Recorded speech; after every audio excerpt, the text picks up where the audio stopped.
ऐसा होता है। अब मुझे आपसे केवल ये जानना है कि ये बताओ, जब आप किसी के बारे में गलत सुनते हैं तो आपका शरीर वैसे ही रिएक्ट करने लग जाता है कि नहीं?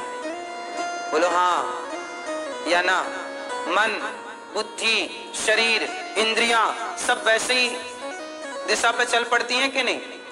हाँ या ना? क्या समझ में आया इससे?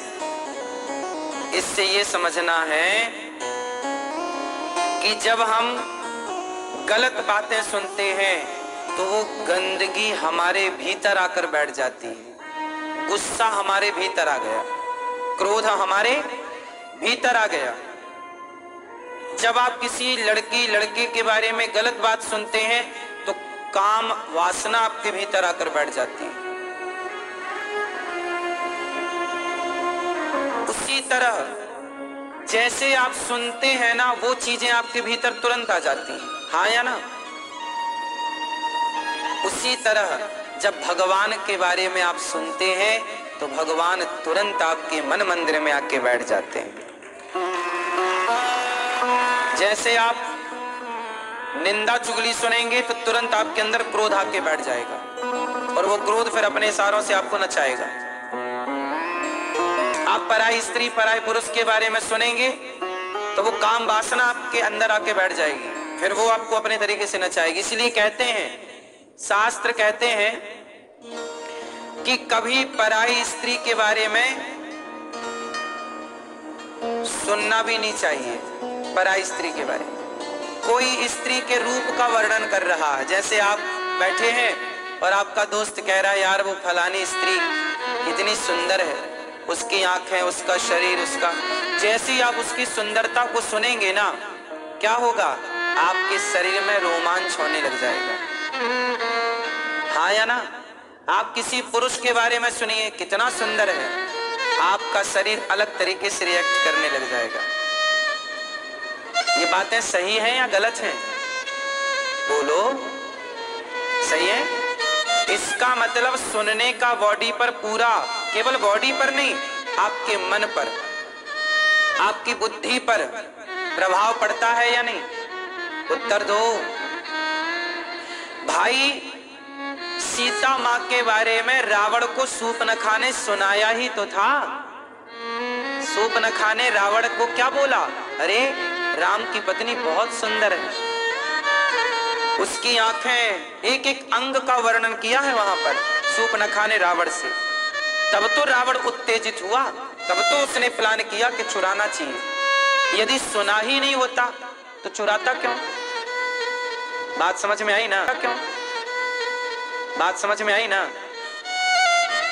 इससे ये सिद्ध हो गया कि आप जो सुनते हैं वो चीज आपके भीतर आके बैठ जाती है। या तो क्रोध आके बैठेगा, या तो काम वासना आके बैठ जाएगी, या तो आपके अंदर बदले की भावना आकर बैठ जाएगी। उसी जिसके बारे में सुनेंगे आपके भीतर वो होगा। इसलिए संतों के पास भगवान क्यों होते हैं? क्योंकि संत दिन रात भगवान के बारे में ही सुनते हैं, भगवान के बारे में ही चिंतन करते हैं।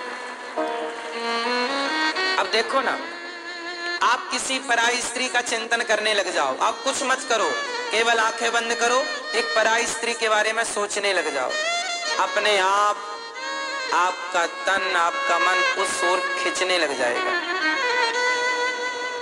पराये पुरुष के बारे में सोचने लग जाओ, तन मन खींचने लग जाएगा। उसी तरह संत जन कहते हैं कि भगवान के बारे में सोचो। क्यों सोचो? क्योंकि आप जिसके बारे में सोचते हैं आप उसकी ओर खींचते हैं। मन चंचल तो है ही, उसी ओर तो जाएगा जिस तरफ उसे रास्ता मिलेगा, और रास्ता आप दे रहे हैं, या तो पराई स्त्री, या तो पराया पुरुष, या तो भगवान। अब जैसे आप किसी के बारे में सोचो कि वो कितना पैसे वाला है, आप पैसे के बारे में सोचेंगे तो आपका मन पैसे की ओर खिंच जाएगा। उसी के बारे में आप सोचेंगे, उसी के बारे में आप चिंतन करेंगे, और रात को उसी का सपना भी आ जाएगा कि आप बहुत पैसे वाले बन गए। हाँ या ना? बात सही है? आप पैसे के बारे में सोचिए तो आपको रात को सपना भी आएगा कि आप बहुत पैसे वाले बन गए या आपका सारा पैसा चला गया, ऐसा सपना आ जाएगा। आप किसी लड़की के बारे में, पराई स्त्री के बारे में सोचिए तो रात को वो लड़की सपने में जरूर आ जाएगी, हाँ या ना। किसी लड़के के बारे में सोचिए तो वो आपके सपने में आ जाएगा। जब कोई स्त्री, कोई पुरुष के बारे में सोचने से वो स्वप्न में आ सकता है, तो भगवान के बारे में सोचने से भगवान स्वप्न में क्यों नहीं आएंगे।